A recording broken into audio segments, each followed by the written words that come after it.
Welcome, everybody, to the Rhinebeck Historical Society monthly program. My name is David Miller, and I'm here tonight to talk about the boarding houses of Rhinebeck. People come up to me on the street all the time and say, oh, Rhinebeck is so busy these days, in the summers, even on holiday weekends, all year long. So many people are coming up from the city. Rhinebeck is not as quiet as it used to be years ago. Well, that's not true, because 100 years ago, there were probably more places to stay than there are today. And I'm going to talk to you about the boarding houses of Rhinebeck, what life was like in Rhinebeck 100 years ago. Last year, I scanned a brochure from 1927 prepared by the Rhinebeck Businessmen's Association, which highlighted a couple of dozen boarding houses that were in play in 1927. And I'm going to use that booklet to take you through the houses alphabetically. Before I get started, this was a lot of work to put together these 120 slides I'm going to show you. And I have to thank our fabulous historical community of Rhinebeck for helping me track down some of these houses, find out what happened to them. And I have to thank Nancy Kelly, Mike Frazier, Melody Moore, Beverly Kane, David Byers, and Bill Jeffway. So I'm going to share my screen. The Boarding Houses of Rhinebeck by David Miller. Okay, here's the brochure.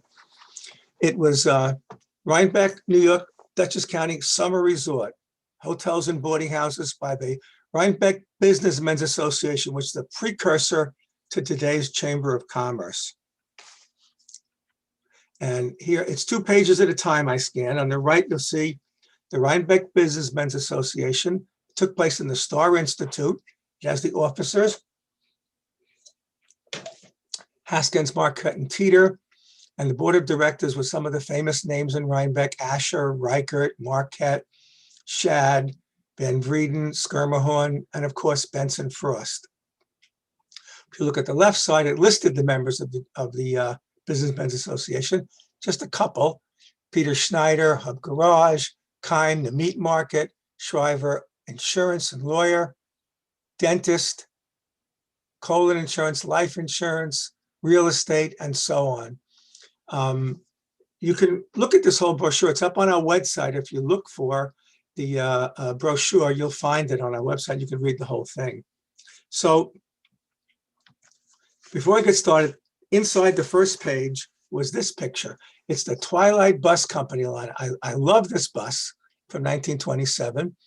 And the bus ran from Red Hook, Rhinebeck, Staatsburg, Hyde Park to Poughkeepsie and back, and met the boat from the city, bringing people up, and would drop you off at the towns, and of course would take you back to the boat, which was near the train station, to return to the city.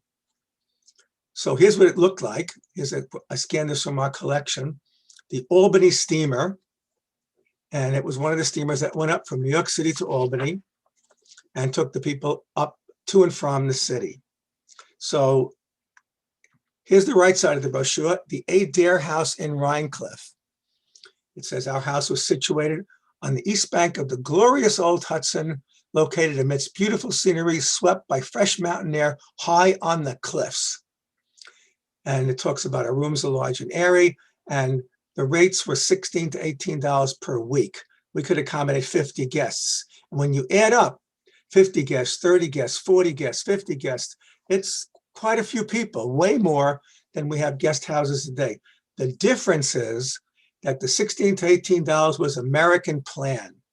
You got all your meals at most of these boarding houses, so there was no reason to drive into the city, into the village, I mean, and go to the stores and the restaurants there, although of course you could.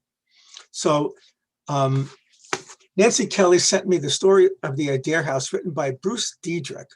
Now, Bruce grew up in Rhinecliff, lived for decades in Australia, but still does a lot of research on Rhinebeck on the web and sends articles to us.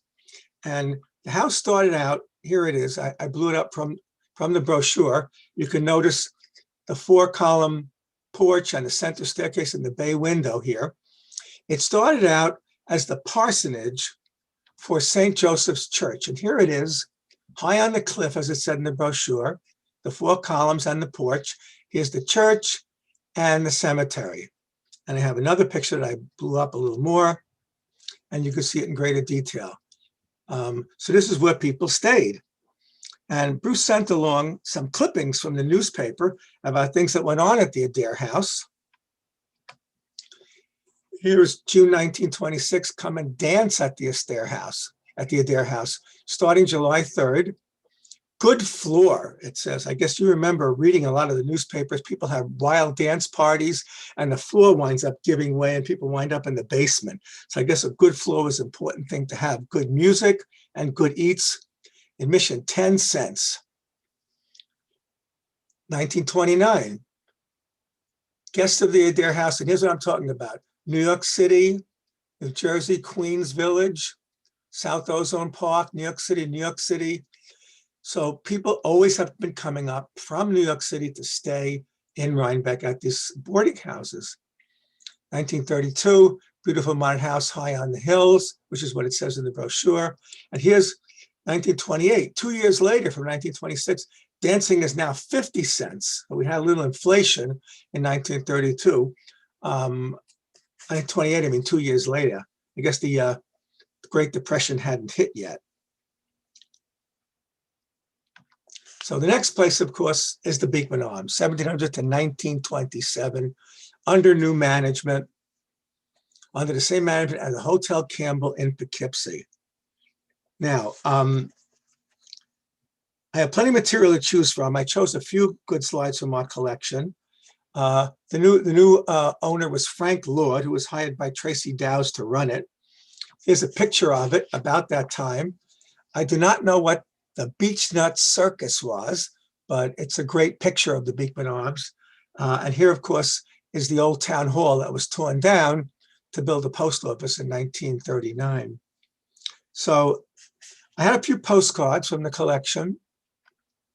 Reopens May 30th after a major renovation. It was purchased that same year by Lou Winnie. He's the father of the former Rhinebeck Village attorney, Bob Winnie. And the back of the postcard, it says it was dated that day, May 1st, 1930, when it reopened. And I flipped this around sideways so you could read it.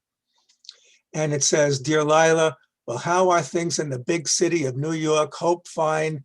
Little John is fine, just like usually at the above address, and having a wonderful time. I thought that when I scanned these 400 postcards from the Scott Cruikshank collection, I would get the whole history of Rhinebeck.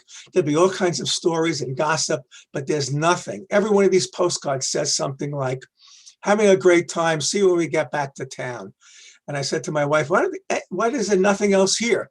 Did Bob ask Mary to marry her yet? And my wife said, they don't put that in a postcard, they put that in a letter. The mailman could read postcards. So there's nothing in these postcards except notes like this. Now in the right-hand corner here, you can see a swastika. And it's sad because it's not a swastika. It was a symbol used in the ancient Indian language of Sanskrit to mean well-being. It's been used by Hindus and Buddhists for millennia.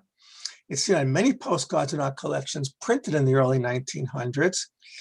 And it's unfortunate that a symbol of peace for many decades and centuries was co-opted for such a symbol of hate.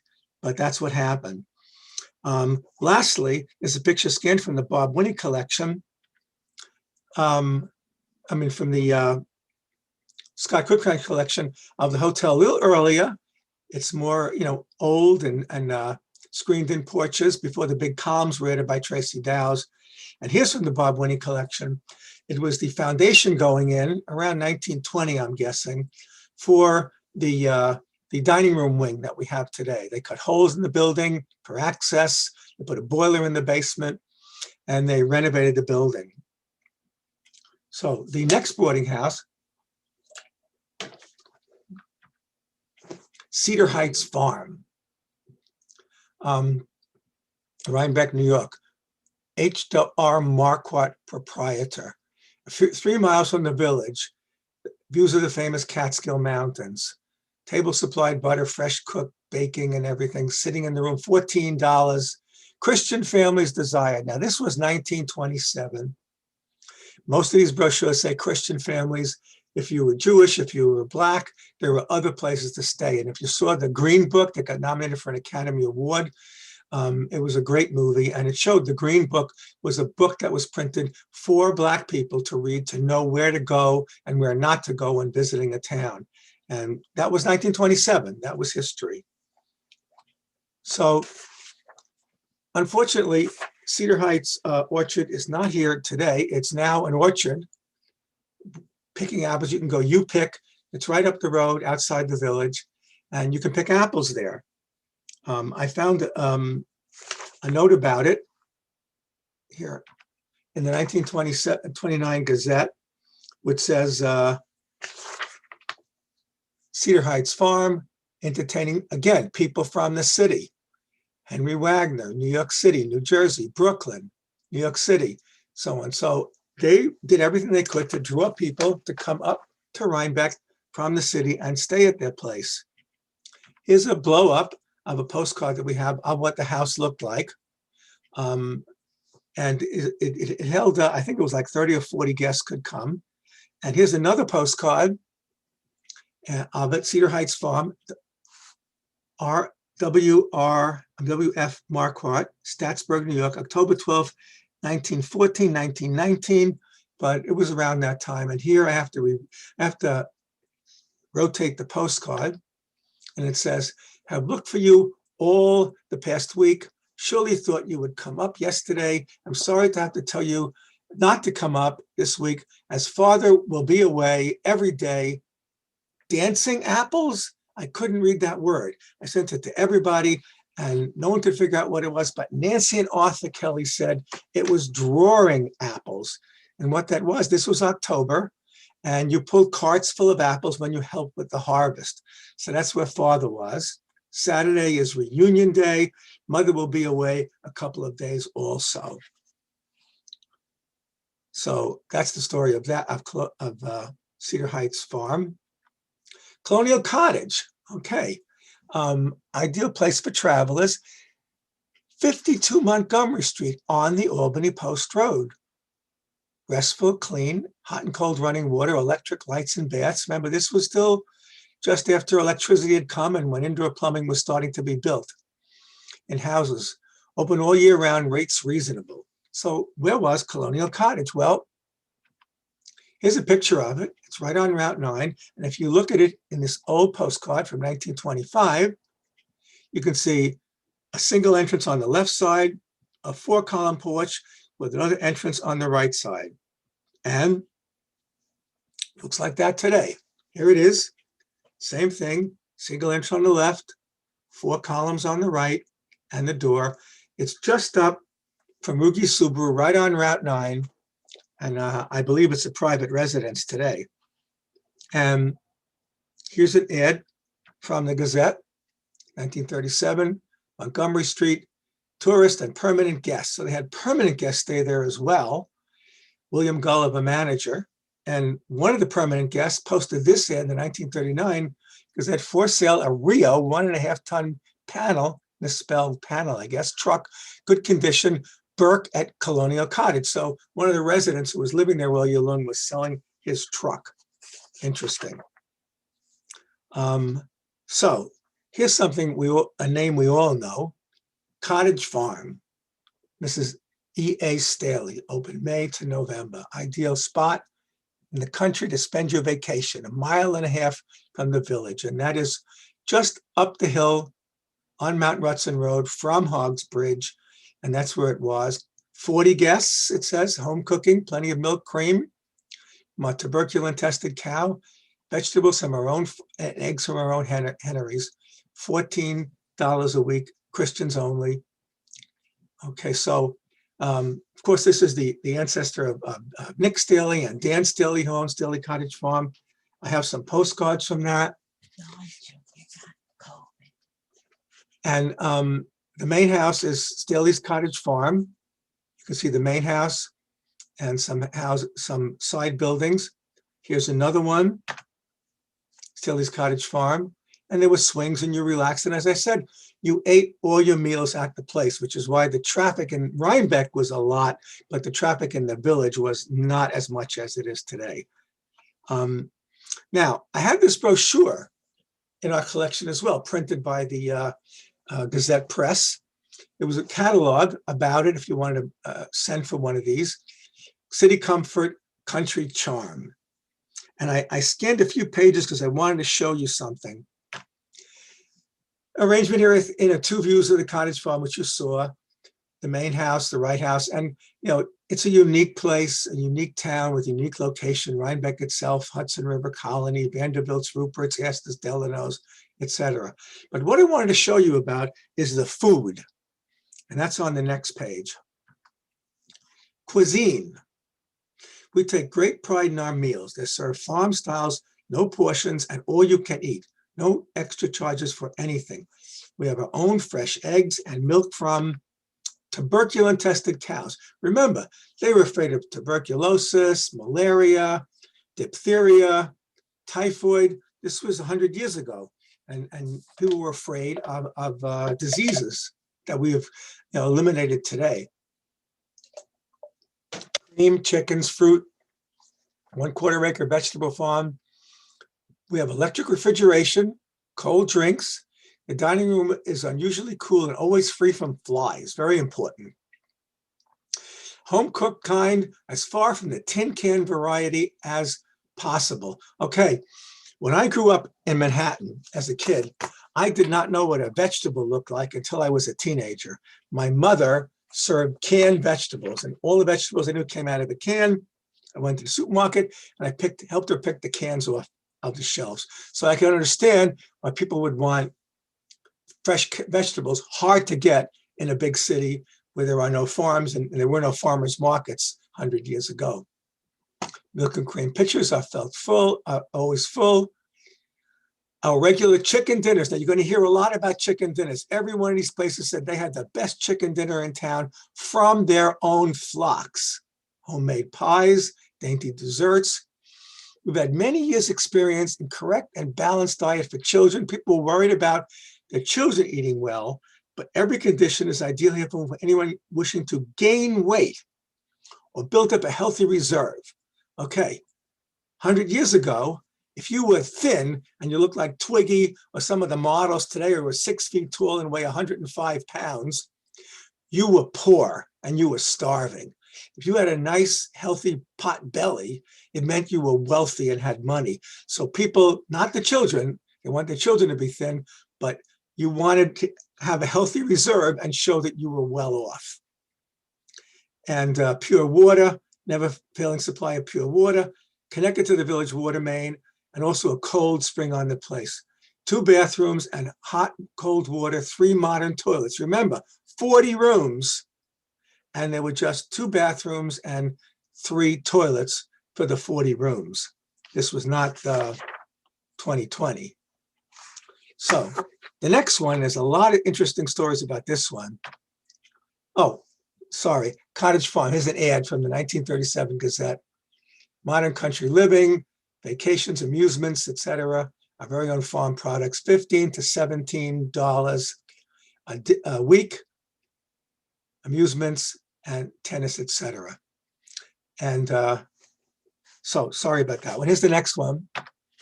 Duchess Inn, beautiful looking place, right on Albany Post Road. Wait a minute, this is on Albany Post Road as well. It's a beautiful house. I don't remember this house being anywhere on Route 9 in the village. Here's in my collection a photograph from around 1900 that I scanned from some very old photo albums. You can see the beautiful details on the roof and the cornices here and the porch. Quite lovely. And then here's a postcard. Duchess Inn, Rhinebeck, New York. Here's on Route 9, and here's a side street. So it's right on the corner of Route 9, the corner of one of the streets. Where is it? I couldn't find it anywhere. Well, here we are on our vacation, enjoying every minute. When are you coming to New York City? 1928, I think it is. Same thing as all the postcards said. But where is it? May 1922. Duchess Inn opens Sunday, all year round, on the corner of Montgomery and Chestnut Streets. Interesting. Mrs. Ida Driver, the hostess, newly painted. So Montgomery and Chestnut Street, well, what's on Montgomery and Chestnut Street? Ah, here's Montgomery and Chestnut Street, Route 9 and Chestnut Street. And of course, we've lost the building. It's now Rugi Subaru. So that building was torn down. That's why I could not find it. And here's a couple of ads from the papers. Duchess Inn reopens Easter Sunday the 26th. Boarders and tourists welcome. Parties and catering. The Gazette, November 24th, 1928. This time now, 2 years later, it's going to be open all winter. So I guess they decided to keep going all winter. There's a lot of traffic on Route 9. Here it is, the Brooklyn Eagle, 1926. So they were actually advertising in the New York papers to get people to come up. It's a little fuzzy and hard to read, but it's Duchess Inn, Albany Post Road in Rhinebeck, Ida Driver, hostess. So the last article I found in the newspaper was this strange thing. 1947. On Thursday afternoon of last week, the 5th and 6th grades at Duchess Inn Rhinebeck Elementary School enjoyed an old-fashioned sleigh ride. The children, it was an unusual treat to Frank Cookingham, went to considerable trouble getting the horses shod for the occasion and obtaining this sleigh. What do you mean, Duchess Inn Rhinebeck Elementary School?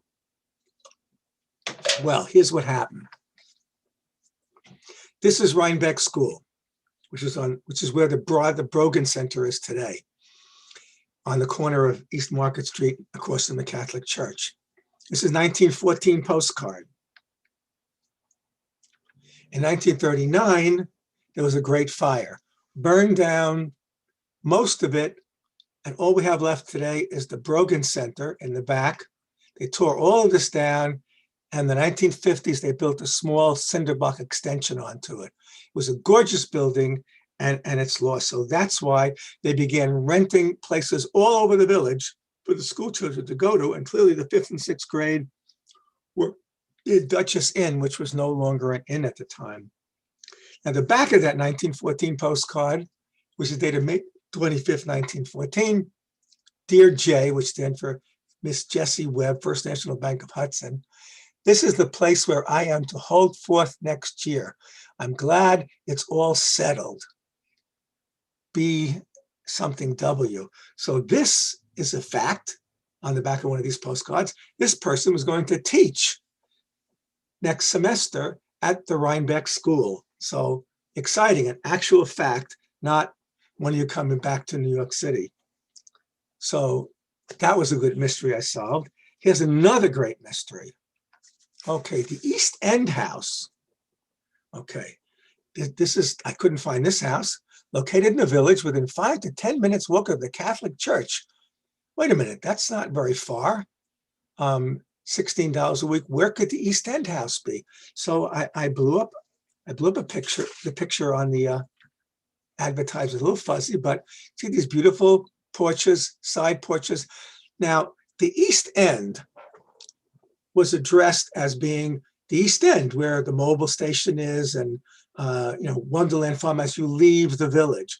So the East End, there's a lot of houses on Beach Street that look like this, but not this one. So I started doing some research. Here is an 1890 map. A lot of you have seen this map. I blew it up. And here's Market Street. Here's Beach Street, which did not yet go through to South Street. Here's South Street. And there are two houses here that are facing the wrong way. And my guess is it was one of these houses, because you can see here's the porch here, here's the porches here. This is the way the porches look along Beach Street. But these houses are not there today. We'll go here. Here's Marilyn Hatch's 1979 map of the Village Historic District. East Market Street, 130, 132, 138, 140, and the mobile station at 142. 134 and 136 are missing. On the previous map from 1890, they were here and they were here. But Beach Street is now open.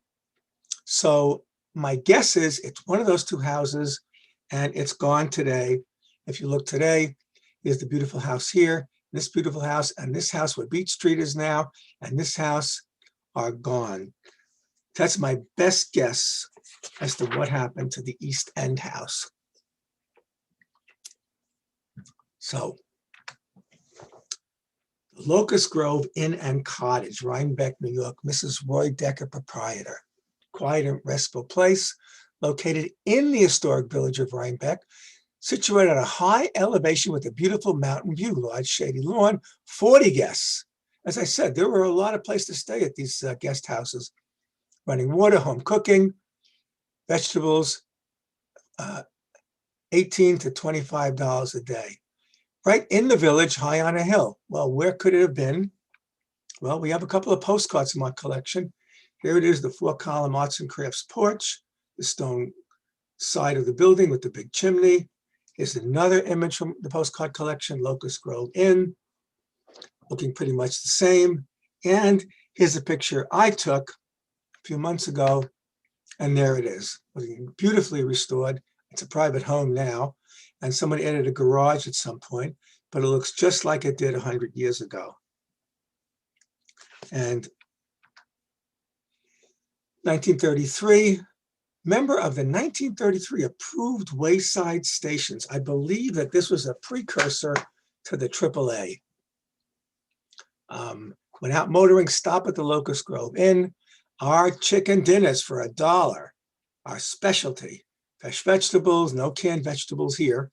Rooms $1 up a day with some private baths. $1 chicken dinner. Brooklyn Eagle, again, as I said, 1948. So this went on for quite some time. This is 20 years later. Quiet and restful place, $15, away from the noise because it's on Locust Grove, a couple of blocks in from Route 9, much quieter. So the next one, the Maples. Now, we all know the Maples on Montgomery Street across from the hospital. Not a boarding house, it says here. A home where rooms may be had by people desiring rest and quiet. Meals can be procured at nearby local inns and restaurants. So this time, it's really just a hotel, and you have to walk into the village to have dinner at a restaurant. And it's 17 rooms, again, 17 rooms, 2 bathrooms. Private rooms with beds were not available quite yet. But there's an interesting story about this one. According to Nancy Kelly's Rhinebeck Historic Architecture, the building is characterized as a Greek revival on the National Register. Now, this has gone through cycles. It started out as a boarding house, became an Astor guest house, and then reverted back to a boarding house before it now became, I think there was Bach and Bach, and now there's some businesses in the place. But it's interesting, if you read my article in this month's newsletter about Tommy Thompson coming to Rhinebeck, staying for only one time in his life, and a seamstress did some wonderful work for him, and he took pity on how hard she worked and donated 1/3 of his estate to Rhinebeck. Tommy Thompson stayed at the Maples in 1867 when he visited. And so this ties together with the article that I just wrote. So great story. Here's 100 years ago what it looked like. And you can see there's a beautiful wraparound porch around one side wing and a wraparound porch on the other side wing that someone sliced off. And it's unfortunate because this was so beautiful and someone didn't want it and took it off the building sometime in the 20th century. And we have in our collection, our Astor map collection, maps of what this looked like 100 years ago. And you can see it was a library with the wraparound porch, a billiard room with the wraparound porch. There were parlors, 1 bathroom on this floor, a kitchen, a laundry. And on the second floor were 8 bedrooms and 1 more bath.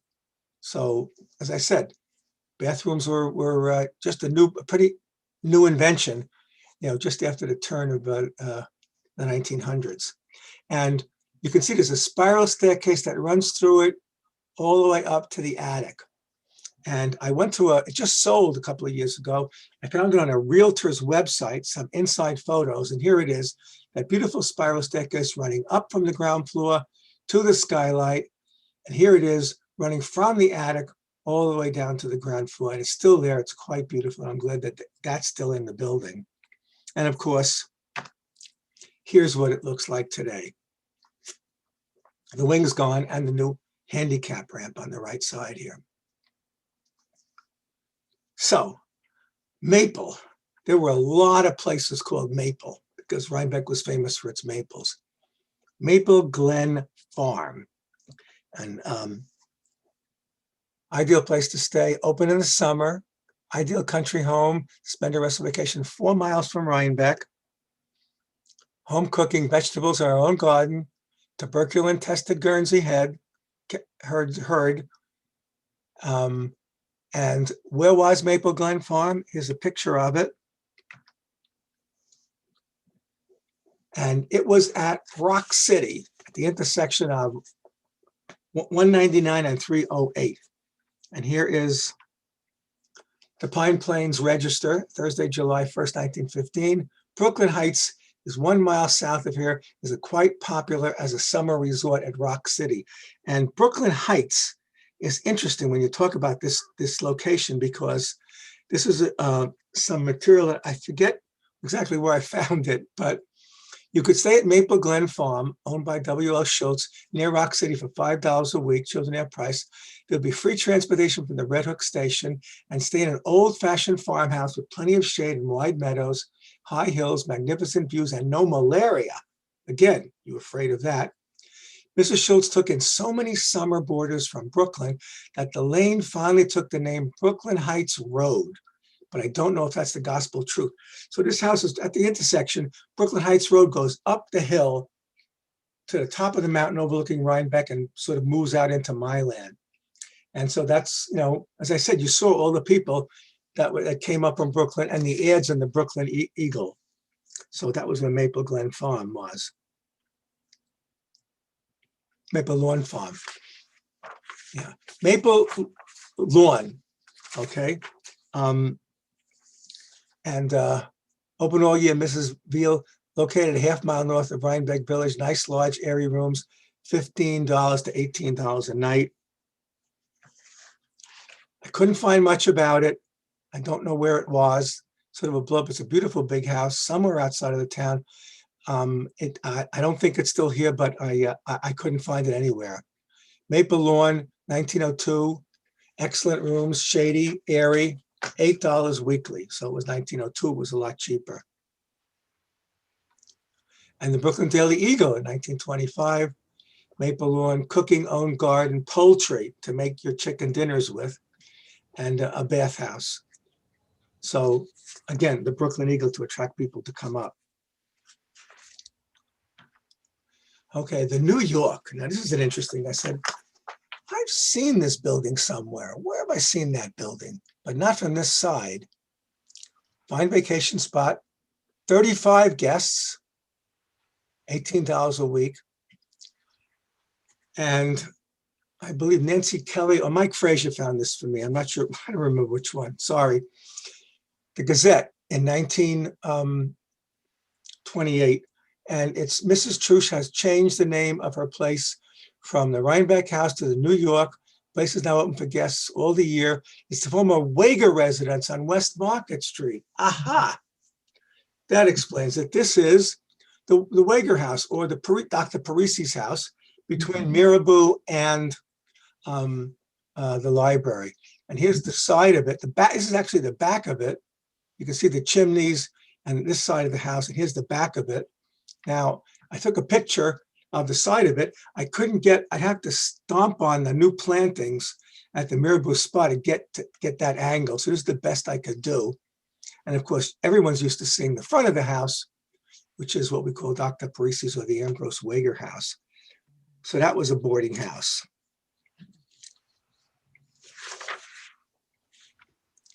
All right, Nature Camp, interesting place. It's an established Christian camp for children conducted by the management of Rensselaer School, which is open June through September. Strict moral discipline combined with love and tender care. Swimming, boating, handcrafting. On Albany Post Road, 4 miles south of Rhinebeck, overlooking the majestic Hudson. Hazel M. Schreiber, principal Oh, the school. yeah. And here it is. Stonecrest, residence of George Beatty's is on the left, and Rensselaer Inn, A.L. Shriver, Rhinebeck on the right. And here it is, Rensselaer Inn. And here's a postcard from our collection. Shriver manager, room, board, day a week, card parties, lunch and dinner. So they ran the school during the year. They ran the summer camp during the summer. They had room and board, card parties, luncheons and diners. One of the finest places to stay on Rhinebeck and, in Rhinebeck. And here's a postcard of it. I mean, a picture from the Gazette from 1929, Rensselaer Inn. Reserve rooms early for the county fair. Lunches, dinners, and teas. So lunches and dinners, they were a restaurant open to the public. These guys were phenomenal capitalists. Right, Rensselaer Inn, Rhinebeck. Lunches 75, suppers, chicken dinner, $1.25. Must have been fancy because it cost another 25 cents. 1930, Albert Britton ceremony solemnized at Rhinebeck. Audrey Britton, daughter of Mr. and Mrs. Elmer Britton, Statsburg, and Kenneth Ackert, son of Mr. and Mrs. Raymond Ackert, were married at the Rensselaer Inn. Thomas Richards, pastor of the Hillside and Rhinecliff churches. So they rented out for weddings. This place was going 24 hours a day, 7 days a week. They were, as I said, they were great capitalists. Nature Camp is 1924. Home camp for little folks under the direction of Hazel Shriver, principal of the school. Elsie Nickel, physical director. Special care is given to the child who needs corrective exercise work. So as I said, children were supposed to be skinny. Adults were supposed to have pot bellies. Okay, Maple Park Farm. This is a tough one. I said, where is Maple Park Farm? Located on one of the most beautiful sections of Dutchess County, New York, 1.5 miles from the village of Rhinebeck on a good road. Bright rooms, running water, telephones, piano. 2 meals are received at the house every day. Home cooked meal, fresh poultry, fresh eggs for chicken dinners. So where was this? Big mystery. I couldn't figure out where it was. And I sent out the word to all the historians, and everybody wrote back to me with a lot more information about Margaret Moorman's daughter writing an essay for Rhinebeck School about World War I. But they did tell me where the Maple Park Farm was. And it's at the intersection of 9G and Violet Hill Road.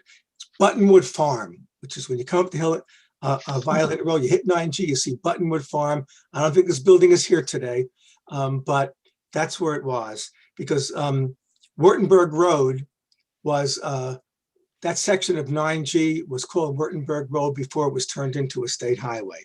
And thank you everyone who wrote back to me the other day with where this place was located. Here's Ed. Maple Park Farm, Rhinebeck, New York, 1932, open all year. Owned farm produce, Mrs. Moorman, $15. And 1932, Maple Park Farm, registered Shropshire Sheep Service. So like we have the Wool and Sheep Festival, there are sheep people all over New York that raise various sheeps. So they raised and registered Shropshire sheep here. What are they? Well, they're the white sheep with the black faces. I think everyone's seen those. All right, so the next house is Shady Lake Farm. All right, and this was a mystery that the whole team could not find. Edward Cox, proprietor, ideal vacation spot, 80 miles from New York City on a large lake, beautiful surroundings, high elevation, very nice country. And it goes on and on about the bathing and all the activities at the place. And we have a lot of postcards about Shady Lake Farm and Edward Cox. Here's a picture of the main house. Here's a picture of the main house and some side buildings on it. Here's actual people rowing on Shady Lake. However, nobody could find Shady Lake. Brooklyn Eagle Summer Resort, 1924.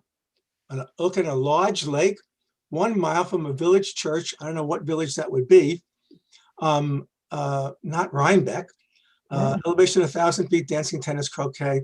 So they renamed Shady Lake, and no one could figure out what it changed to. We went as far as asking the historian from Clinton, because it might have been out that far, and he hadn't heard it either, Craig Marshall. So no one knows. But Shady Lake Farm, 1937, it was listed for a long time. Swings, hammocks, lawn showers, chess, pianos for guests, illustrated booklet, which you could send away. The next one we did find, Silver Lake. Oh. On a lake, ideal spot in the country, spend your vacation, where fishing and bathing and rowing at all times, 7 miles east of Rhinebeck Village. That's a big clue. Accommodation for 20 guests, tuberculin-tested cows, our own farm, and our own eggs for our own henneries, and of course, the chicken dinners. So we have Postcards from our collection. Here's Silver Lake. The back of the postcard, Silver Lake, Rhinebeck, 88 miles from New York. Finished steam baths and saunas they had. Delicious cooking. Scandinavian management. Clinton Corners. So that was way out towards Clinton Corners at the edge of Rhinebeck. And everybody waving from the picture on Silver Lake. And Silver Lake Lies, 1937, a new stone house, newly refurnished, $30 a week. It's getting more expensive as the years go by. And 1969, so it was still in operation. Silver Lake Lodge, 88 miles, New York City, the same thing, reasonable rates. 3 meals a day. As I said, it was American plan, 3 meals a day. And here's an interesting thing. 1981, it was still in existence.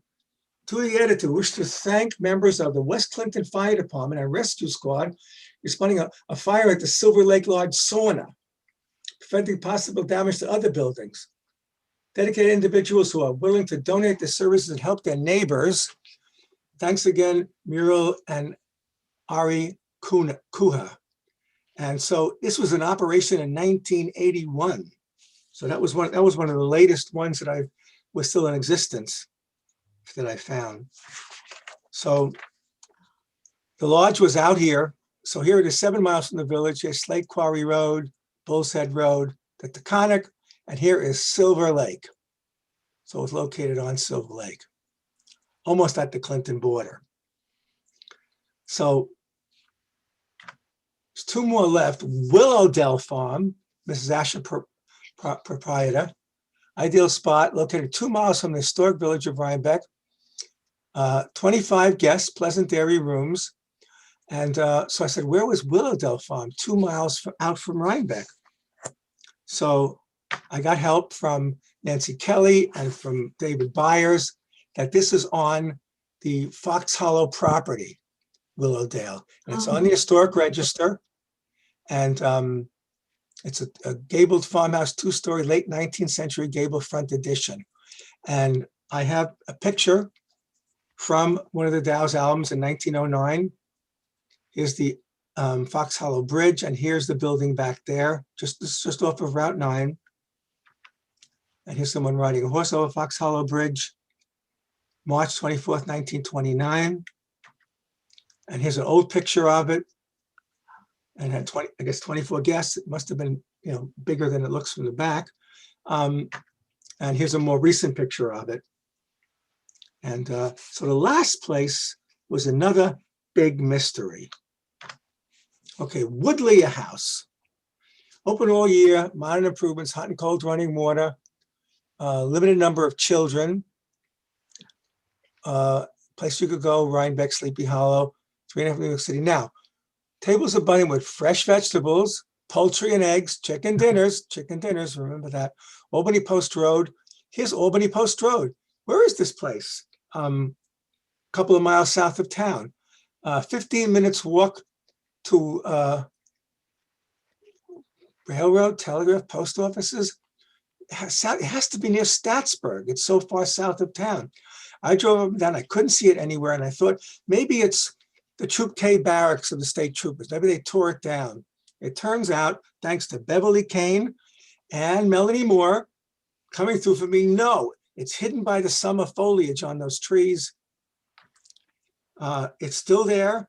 Here's the old picture of it from one of our postcards. You'll see there's the bay window. There's a beautiful 2-level porch and an extension with 7 windows in it.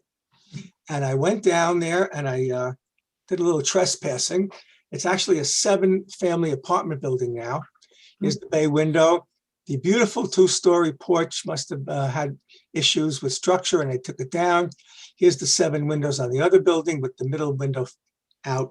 So it's still there, but of course, not anymore. And here's a postcard from 1926. Let me turn it around for you on the next picture. Dear Frank, stopped here overnight. Charles is okay. Again, as I said, that's all they say on these postcards for the most part.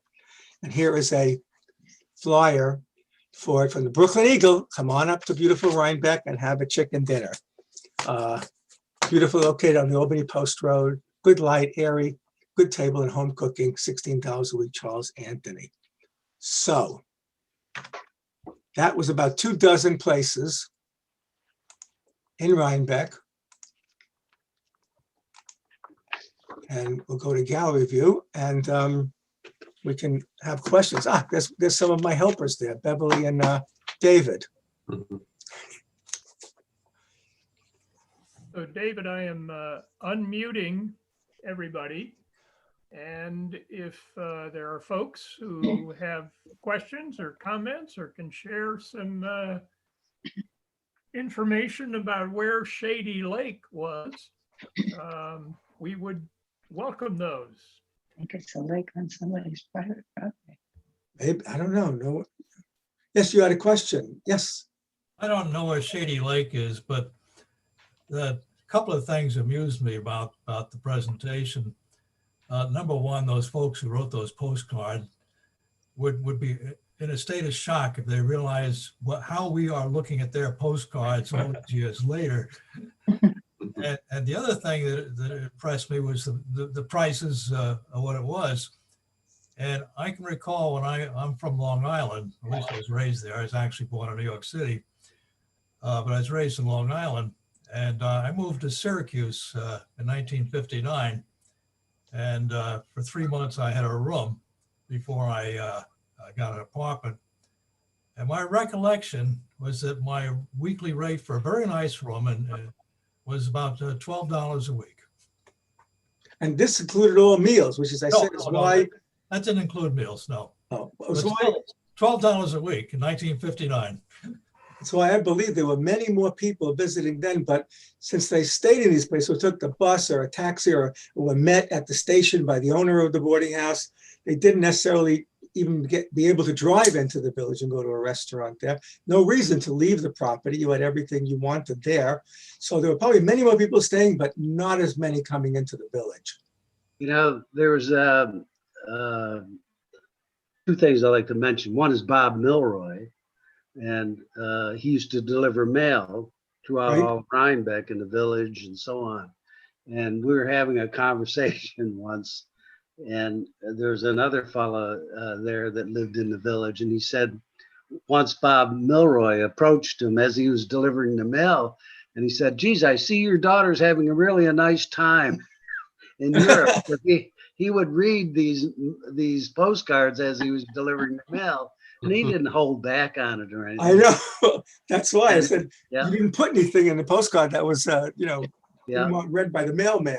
Right. And this other thing I'd like to mention, I was in Europe someplace quite a few years ago, and a very elderly woman, I was wearing a Rhinebeck hat, and she approached me and she said, "Oh, you're from Rhinebeck?" And I said, "Yeah." She says, "Well, when I was a little girl, I stayed at a farm right at the edge of the village." And she says, I went back looking for it and I couldn't find it. And it turned out to be the Staley, just up the road from me, the Staley farm, the one that's vacated now and it sets back in there. And she remembered it as a little girl, and she said it was such a nice, lovely place to go, and her parents would take her up there every summer. And so I mean, I lived down the street from it, and I never realized that that was a little farm place where people would come up to stay at. And Nancy Kelly gave me a list of all the boarding houses in Rhinebeck. There are about a dozen places called Maple something, but there were probably at least twice as many, if not more, that were not in that brochure that were being rented by the owners. And we had a talk. Okay. Go ahead, Keith. No, that's it. We had a talk by John Labotsky about farming in Rhinebeck at his farm, and he told us that in the summer he had to sleep in the kitchen because his parents rented his room out to New Yorkers who wanted to come out and live on the farm. Yeah. The daughter of Mrs. Staley was Elma Staley. Right. Mrs. Staley was obviously the owner of Staley Cottage Farm. Her husband she was doing it by herself after her husband had passed away. And when I asked Elma about this because I saw in those notices about Christians only or Gentiles. And she said, you know, when I was about 8 or 9 years old, I asked my mother about that. Why is it just Christians here? And her mother told her that, well, you know, the Jews go up to the Catskills, and our place is for Christians. But it always bothered Elma, and she never felt that it was right. But unfortunately, it was characteristic of most of the boarding houses here in Rhinebeck. Anybody have any other questions or comments? You probably all may have heard this, but they used to refer to the Catskill area as the Jewish Alps. Or the Borscht Belt? The Borscht Belt also, yes. Yeah, it was what you did. I went once with my parents when I was a little kid, and there was, you know, people dancing with gold lame dresses and gold shoes and stuff. I said, what a crazy place.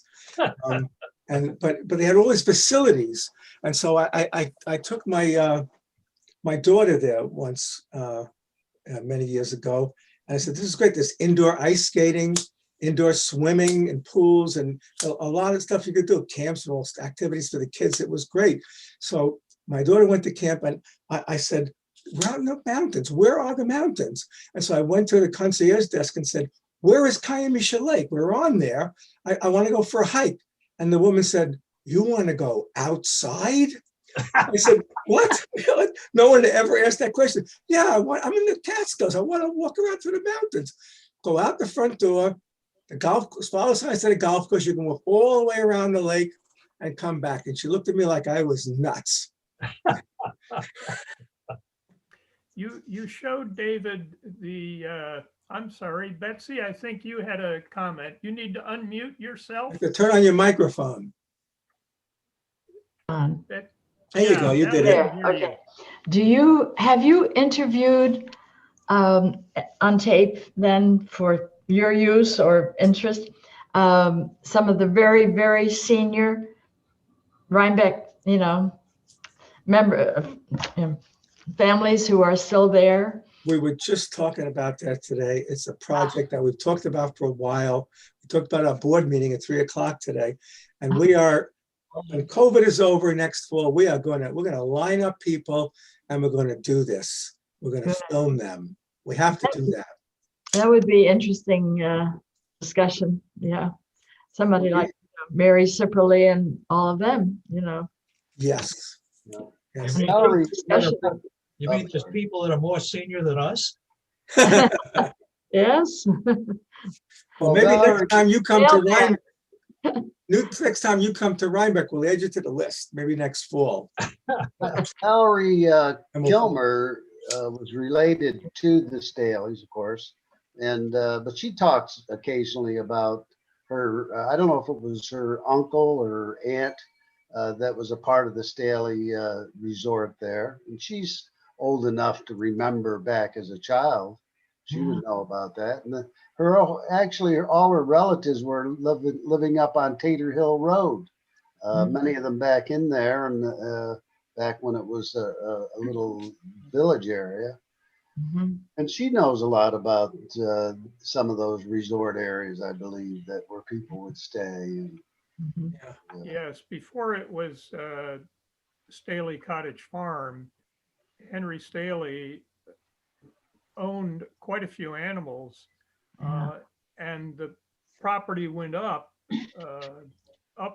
actually on the same side of Mount Rutson Road where you live, Keith, yeah, a little further just, towards the bridge. And Astor in the late 1800s, early 1900s was very eager to have as much empty property as possible between himself and whatever neighbors there might be.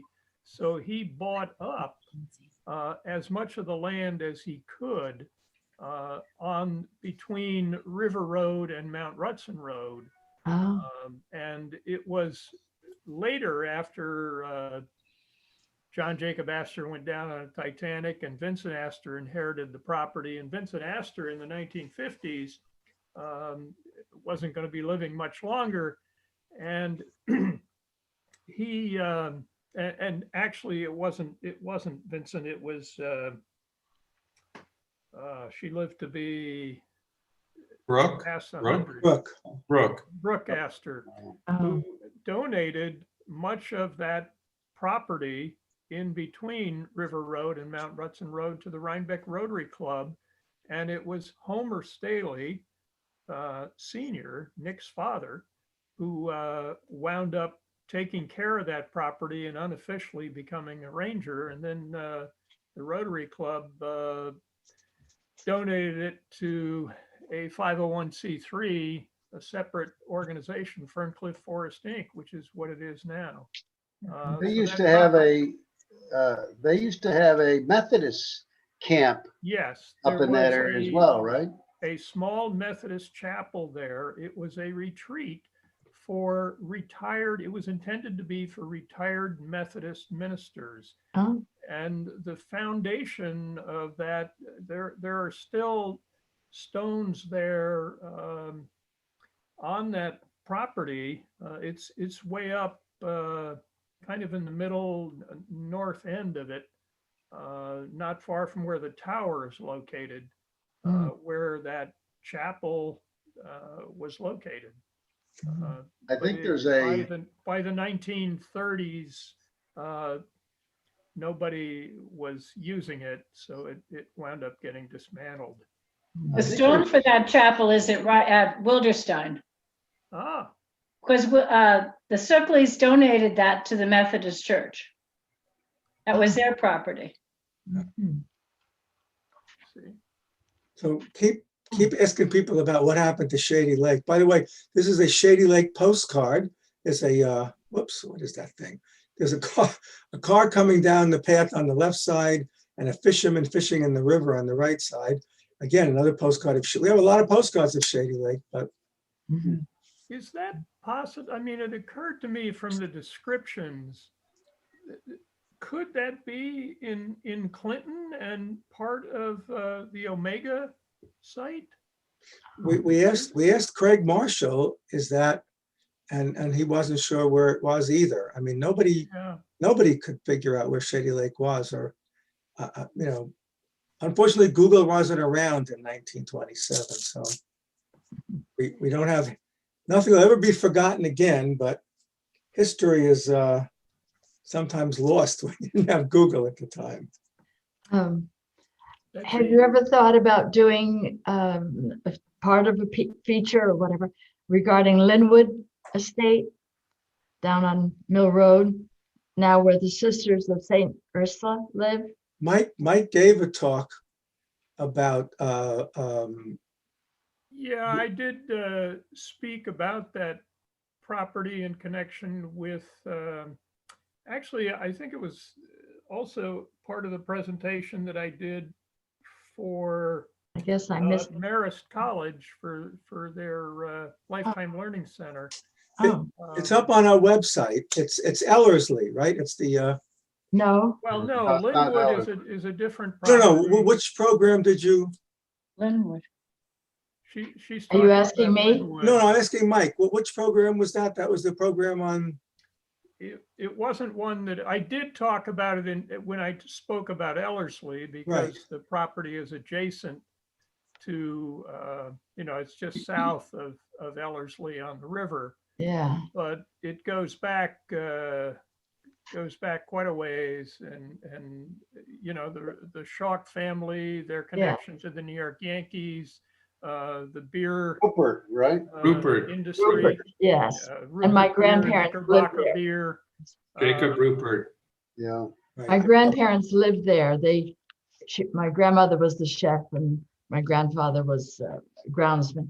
In any case, there is still one living connection. I could connect with you with him. The son, no, probably the grandson, Rupert Shaw, lives in In New Louisiana. Orleans. Yeah, I know him. Yeah, he's a Are you good talking about friend. Jacob Rupert? Jacob Rupert? yes. Yes, he lives in Natchitoches, Louisiana. I know him. Uh-huh. He's a good friend of the Historical Society. He's always He been a is a member member. He's for an a long attorney. time. Contributor to your Yes. advertisements. Yeah.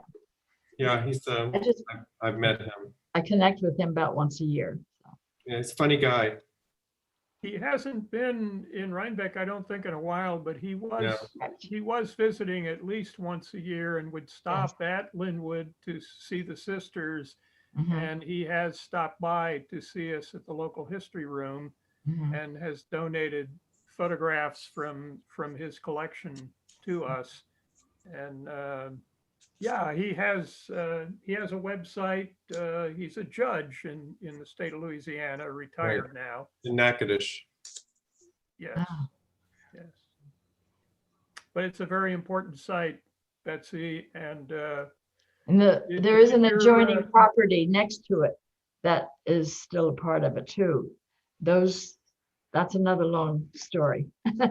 But that could be very interesting. I'll tell you off-site, yeah, yes. more about that. So next month, Dwayne's going to talk about History of the Star Institute, Ah, which is where, I don't know if you mentioned the Rhinebeck Businessmen's Association meeting there, but she's going to talk about the History of the Star Institute. And then Frank is going to talk about murals of Dutchess County in January. So we're working on more Of the programs. Hudson We'll River probably be Valley. on Zoom until, God willing, next September. But our spring programs are probably going to be on Zoom as well. Okay. So thank you very All much. right. Very Thanks, interesting. David. thank you. Michael, thank you. And this will be on not on Zoom, but on YouTube. It'll be Or- on our website. I'll hopefully Website. get it done this weekend and Mike can get it up sometime when he gets to the library. I'll get it up on as well. Thanks for that information. I'm sorry I missed about 1/3 of it, but I had no choice. Okay. Carpet installers here. Well, terrible time. Anyway, thank you. Thank you, everybody. Take care, everybody. David, Thank hold you. on, hold on. Huh? I think Wait a I know minute. where Shady Lake Farm was. Uh-oh. Ah, I think it's Long Pond. Long Pond. Yeah, Long because Pond. there's a Mr. Edwin Cox living on Long Pond Road in the 20s and 1925. Is there a pond there now or no? Pond. Is there any water on Long Pond? I don't know. I just know what I I'm gonna look into that. See, that's one of my historian team members here. What about the Fourth Avenue, Fifth Avenue, off of is that Slate Quarry on the Yeah, left? there? that's Silver Lake. That's Silver Lake. Oh, that's Silver Lake. Okay. Yeah, And that's Now the- Browns Pond, that's Statsburg. that's considered Satchburg. Yeah. Well, Beverly, thank you. I'm going to do some research and try to figure out if Long Pond was Shady Lake. Great. Thank you. As I said, Beverly, David Byers, Nancy Kelly, Mike Frazier, there's so many people helped, and it's so great to be able to say, send up a smoke signal. Where was this? Who was this? And I get 20 answers. I mean, it's just wonderful. We have a great team in Rhinebeck. If there Thank you, are no guys. other questions or comments, we will adjourn for the evening and wish you all a good Thanksgiving. Happy blessed Thanksgiving. Thanksgiving. Yeah. And stay safe, please. Thank Take you. care, everybody. Good All right. night. Bye-bye. Bye.